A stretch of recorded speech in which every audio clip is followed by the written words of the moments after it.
Kali ini aku akan menceritakan kisah kakakku yang terkena guna-guna sebelum meninggal.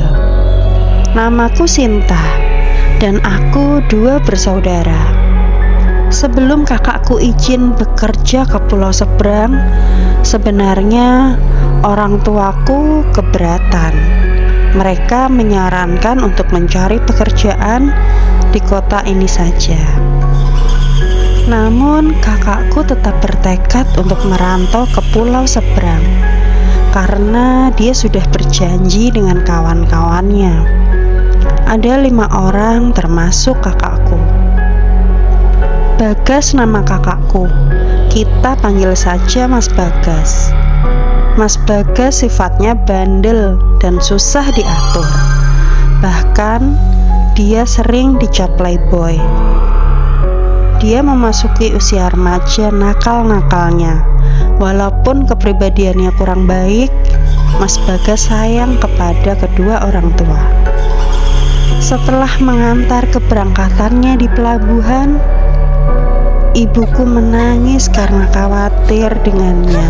Di sana, Mas Bagas bercerita dia akan bekerja di perkebunan kelapa sawit yang direkomendasikan oleh Mas Anto, teman yang mengajaknya untuk merantau. Sesampainya di sana, Mas Bagas tidak lupa mengirim kabar bila sudah sampai dengan selamat. Ibuku pun lega mendengar kabar dari Mas Bagas.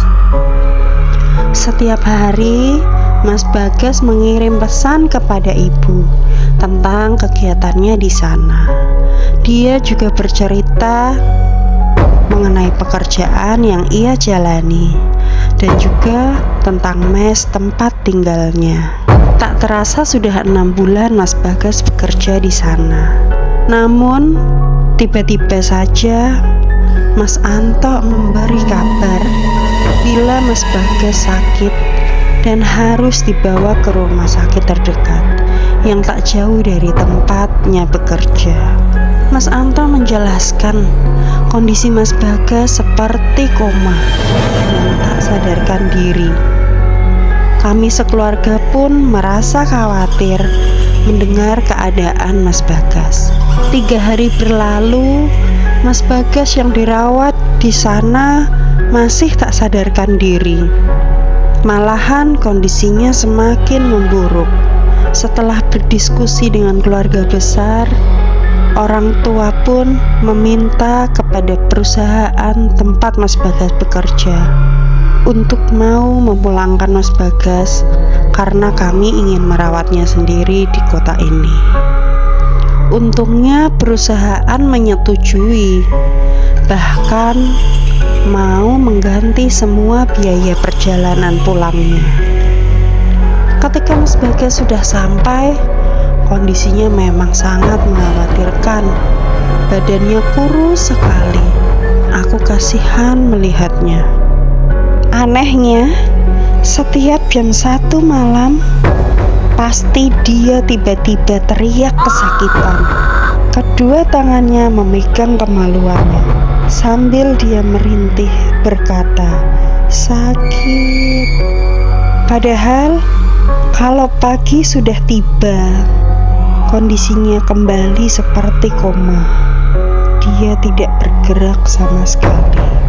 Bahkan membuka mata saja dia tidak mampu.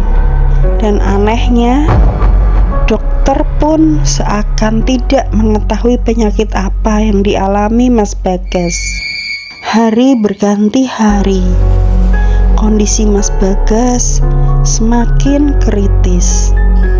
Bahkan untuk makan pun hanya bisa melalui selang. Ibuku pasrah melihat kondisi Mas Bagas yang semakin buruk. Lalu bapak yang seakan sudah kehilangan cara membawa orang pintar datang ke rumah sakit untuk melihat kondisi Mas Bagas. Hari itu ada juga Mas Anto yang datang menjenguk Mas Bagas. Akhirnya Mas Anto selaku teman kerja kakakku, mengatakan kejadian sebenarnya. Katanya sewaktu Mas Bagas di sana, ternyata dia menghamili seorang gadis, dan gadis itu meminta pertanggungjawaban. Tapi Mas Bagas menolak, malah ingin pulang untuk melarikan diri. Sebenarnya Mas Antok sudah melarangnya. Dia menyarankan agar Mas Bagas bertanggung jawab atas perbuatannya, karena Mas Antok tahu gadis itu adalah anak dari kepala suku di kota itu. Mas Antok kembali bercerita, satu hari sebelum Mas Bagas membeli tiket untuk pulang, hal itu terjadi. Pagi harinya, ketika Mas Bagas mau dibangunkan, badannya sudah kaku dan dia tak dapat bangkit dari tempat tidurnya. Aku dan ibu yang mendengar cerita Mas Antok menjadi sedih dan cemas dan menyayangkan apa yang telah diperbuat oleh Mas Bagas. Tapi apa boleh buat, nasi sudah menjadi bubur. Mas Bagas harus menerima konsekuensi atas apa yang sudah dia lakukan. Akhirnya bapak dan orang pintar keluar dari ruangan Mas Bagas, kemudian bergabung bersama kami. Orang pintar pun memberitahukan kami bila Mas Bagas susah untuk sembuh.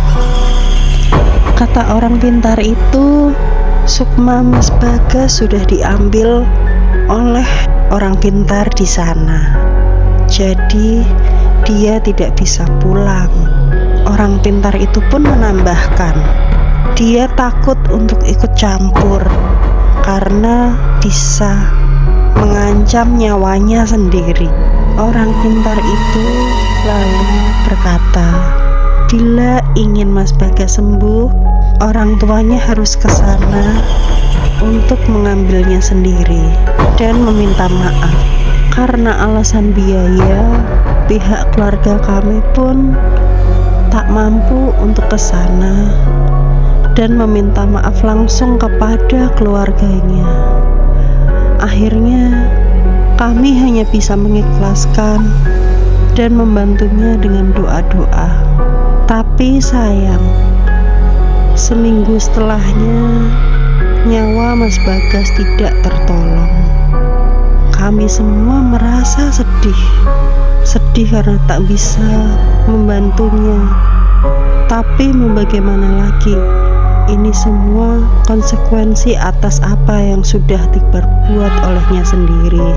Pengalaman ini menjadi pembelajaran buat kita semua, supaya kita lebih berhati-hati dalam menjaga sikap perbuatan, bahwa semua apapun ada konsekuensinya.